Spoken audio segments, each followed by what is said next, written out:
Mahanadi serial இன்னைக்கு எபிசோடில் தாத்தாவும் பாட்டியும் இருக்காங்க. அப்போ சாரதா வந்து வராங்க. அப்போ விஜய் வராங்க. ஆண்டி காவேரி வந்து மேலே தான் இருக்கா அப்படிங்கிற மாதிரி சொல்கிறாங்க. சரி நானே போய் பார்த்துக்கிறேன் அப்படின்னு சொல்லிட்டு அப்போ பாட்டி சொல்கிறாங்க, காவேரி வந்து 2 நாளாக டல்லாகவே இருக்கா, என்ன பிரச்சனைன்னு தெரியல, நீங்கள் கொஞ்சம் கேட்டு சொல்லுங்கள் அப்படின்னு சொல்லி சாரதாவும் காவேரி கிட்ட போய் கேட்குறாங்க. ஒன்றும் இல்லைம்மா, யமுனாக்கு உனக்கு என்னடி பிரச்சனை அப்படின்னு சொல்லிட்டு, இல்லைம்மா எல்லா அக்கா தங்கச்சிக்குள்ளேயும் இருக்க பிரச்சனை தான், அவள் எக்ஸாம் நினச்சி கொஞ்சம் கவலைப்படுறா அவ்வளோந்தாம்மா அப்படின்னு சொல்லிட்டு, நீ எதுவும் வருத்தப்படாத அப்படிங்கிறாங்க.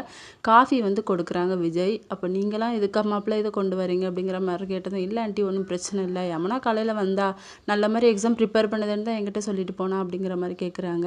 அப்போ விஜய் வந்து காவேரியை பார்த்து சிரிக்கிறாங்க. ஆனால் காவேரி வந்து முறைச்சிட்டு இருக்காங்க. ஏண்டி அவரை பார்த்து சிரியேண்டி அப்படிங்கிற மாதிரி அவங்க அம்மா சொல்கிறாங்க. சிரிக்கிறாங்க. 2 பேருமே காரில் போயிட்டுருக்காங்க. அப்போ அந்த அக்ரிமெண்ட்டை பற்றி காவேரி வந்து பேசுகிறாங்க. நீ எதுக்கு எங்கள் அம்மாவுக்கு காஃபி கொண்டு வந்தீங்க அப்படிங்கிற மாதிரி ரொம்ப அட்வான்டேஜ் எடுத்துக்காதீங்க அப்படின்னு சொல்லிட்டு விஜய் வந்து மனசுக்குள்ளே நினைக்கிறாங்க, 5 நிமிஷம் நீ உங்கள் அம்மா வீட்டுக்கு போனாலே என்னால் பிரிஞ்சு இருக்க முடியல, உன்னை எப்படிடி நான் தனியாக விடுவேன், உன்னை விடவே மாட்டேன் அப்படிங்கிற மாதிரி மனசுக்குள்ளே நினச்சிட்டு இருக்காங்க. இதோட இன்னைக்கான எபிசோட் முடியுது.